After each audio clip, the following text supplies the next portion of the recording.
Hello, I'm Jacqueline McInnes Wood, and welcome back to my official channel. Welcome back to our channel on this beautiful drama-filled day. We have so much to unpack. So grab your favorite beverage, take a deep breath, and let's dive right into the absolute madness that is currently unfolding. The sickening thud of a body hitting the hardwood floor, the sudden suffocating silence that follows a mother's final desperate plea before her eyes roll back into her head. This is the exact moment the glittering, cutthroat world of Los Angeles fashion shatters into a million irreparable pieces. Brooke Logan Forrester lies motionless, her breath dangerously shallow, as the escalating war between two legacy houses is instantly eclipsed by a terrifying life or death fight for survival. Stop what you are doing.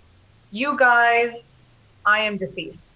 I am literally shaking right now, like my hands can barely type this out because my mind is spinning in 1,000 different directions. Oh my God, besties. Okay, I'm literally filming this while I'm running errands, dodging shopping carts in aisle 4 because I just had to jump on here and vent. We need to talk about this now. I am genuinely unwell over what just went down on our screens. We are not just watching this show anymore, we are invested, okay? I am personally offended and emotionally traumatized by the sheer level of devastation that just unfolded between Brooke and Hope. Talk about the most insane, world ending tea ever. It is giving major I cannot even energy, and we are spilling all the tea right now. So buckle up because this ride is straight up unhinged. Wait, backtrack for a second. I missed a step. Let me set the scene because the vibes were already rancid. Hope and Brooke were going at it. And I mean, genuinely going at it. Hope, who is basically walking around like she owns the place after secretly signing that contract with Logan Designs, is standing there defending her ultimate betrayal. She is straight up telling her mother, the woman who literally fought tooth and nail for her at Forrester Creations, that her ambition matters more than their family loyalty. Brooke is sobbing, pleading, asking how her own flesh and blood, her beautiful daughter with Deacon Sharp, could stab her in the back like this. Brooke is hyperventilating. The stress of the Katie and Steffi drama already weighing on her heavily. And Hope is just giving her this cold, defensive wall, which is honestly so unhinged. And don't even get me started on the vibes. The tension in that room was so thick, you could cut it with a pair of fabric shears. And then it happens. Mid sentence, Brooke's face goes completely slack. She reaches for her head, a look of absolute terror washing over her features, and she just collapses. Boom, down on the floor, a massive brain hemorrhage. I am screaming at my screen. Hope's face morphs from this defiant, independent boss babe, CEO wannabe into a terrified little girl in a matter of seconds. Did I say that yet? Ugh, my brain is mush. Moving on, but seriously, the way Hope drops to her knees, screaming for her mother, shaking Brooke's lifeless shoulders, it is genuinely haunting. The ambition, the Logan Designs contract, the secret poaching, the fashion war, all of it instantly evaporates. Hope realizes in real time that her sneaky little fashion rebellion might have literally just killed her mother. Oh, hold on. I should have mentioned this earlier, but the ambulance ride, pure cinema. We cut to the hospital, and the aesthetic is just so bleak. Actually, wait, can we talk about the hospital waiting room for a second? Why are the chairs always that hideous shade of beige? And there is this weird, incessant humming noise from the vending machine in the background of the scene that was driving me absolutely insane. Like, fix the lighting. People, we have a matriarch dying here. Anyway, veering off into a completely random tangent there, let me snap back to the main tea. The hospital doors burst open, and in walks Ridge Forrester. And you guys, Ridge is not just sad, he is a walking, breathing hurricane of grief and absolute unadulterated fury. Ridge sees Hope standing there in the sterile hallway, covered in her own tears, trembling like a leaf, and he straight up loses it. He doesn't pull her into a hug. He doesn't comfort her. He points a finger at her and bans her from Brooke's hospital room. You did this, his eyes are basically screaming. He blames Hope entirely for the collapse. He forbids her from coming anywhere near Brooke. And honestly, I am totally living for this dark, protective Ridge era, even though it is genuinely so cruel. Hope is standing there completely shattered, realizing that Ridge, who isn't her biological father, remember, she is Deacon's kid, has zero obligation to coddle her right now. He is looking at her not as a daughter, but as the enemy who broke his wife's heart and triggered a catastrophic medical emergency. Wait, I'm glitching. Okay, back to the main event. The guilt that Hope is feeling right now is practically suffocating her. You can see it in her eyes, the way she slides down the hospital wall, clutching her knees to her chest. She is spiraling. All those weeks of hiding behind a fake leave of absence, all the secret meetings with Deke Sharp, all the plotting with Katie and Bill Spencer to launch her line and steal Forrester's thunder. For what? For a dress? For a headline? Hope is drowning in this toxic ocean of regret. She realizes that her insatiable need to step out of the Forrester's shadow and prove herself has cost her the most important person in her life. She is straight up broken. Besties, I'm calling it. The villain arc is about to go nuclear, or she is going to completely self destruct, manifesting a total dumpster fire by the next update. Meanwhile, the entire fashion war just stops, grinds to an absolute screeching halt. Steffi Forrester, who was literally just dialing her legal team to launch the mother of all breach of contract lawsuits against Hope and Logan Designs, drops her phone. The vengeance, the fury over the double cross, it all takes a back seat. Even Dollar Bill Spencer, who was probably sitting in his evil lair polishing the Hope for the Future diamond and plotting his next PR stunt, has to pause. The bitter feud between the Logan sisters is temporarily suspended because Brooke is lying in a hospital bed, hooked up to a million beeping machines, fighting for her life in a deep, dark coma. The irony is just too much to handle. They were all ready to rip each other's throats out over fabric and runways, and now they are all sitting in separate corners, praying for a miracle and drowning in late regrets. Let's really dig into the psychology here because I am genuinely fascinated by Hope's current mental state.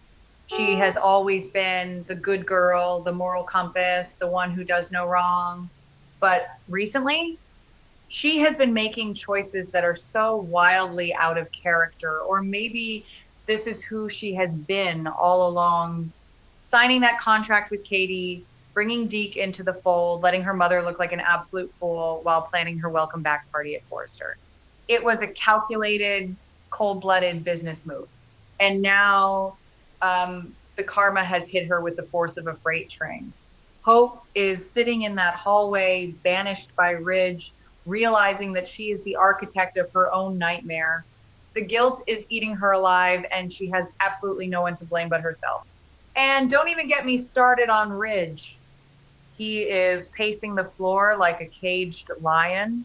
His arrogance, his stubborn belief that Forrester Creations could squash Logan Designs like a bug, all of that bravado is gone. He is just a terrified husband watching the love of his life slip away. The doctors are running tests, the nurses are rushing in and out of the ICU, and Ridge is just standing there completely helpless. He won't even look at Hope. Every time she tries to step forward to ask for an update, he shoots her a glare that could freeze hell over. It is basically the most intense standoff we have ever seen between these two, and I am legitimately terrified of what Ridge will do if Brooke doesn't wake up. Let's talk about Katie for a second. Katie Logan Spencer, who was just riding the highest high of her entire life. She used that sneaky little hiring loophole. She poached her own niece. She had Bill Spencer bankrolling her entire existence, and they were ready to drop the Hope Logan line and crush Forrester Creations into dust. And then she gets the call. I can just picture the phone slipping from her hand, shattering on that pristine marble floor of the Logan Designs office. All that vindication, all that desperate need to step out of Brooke's shadow and prove she is a powerhouse CEO, poof, gone. Katie realizes that while she was busy plotting to destroy her sister's legacy, her sister was secretly dying. The guilt has to be absolutely astronomical. Bill, who is usually so smug and arrogant, is probably standing there completely stunned. He wanted a fashion war, not a funeral. It is genuinely so tragic how quickly priorities shift when death comes knocking. And Steffi, oh my God, Steffi Forrester Finnegan, she was literally out for blood. She was ready to scorch the earth, sue Hope into oblivion, and drag Liam, Katie, and Bill through the mud for gutting her company from the inside.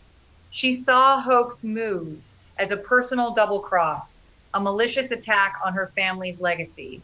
But when Steffi hears that Brooke, the woman she has feuded with, cried with, and fought against for her entire life, is lying in a coma with a brain hemorrhage, Steffi has to pause because for all their bad blood, Brooke is still her father's wife.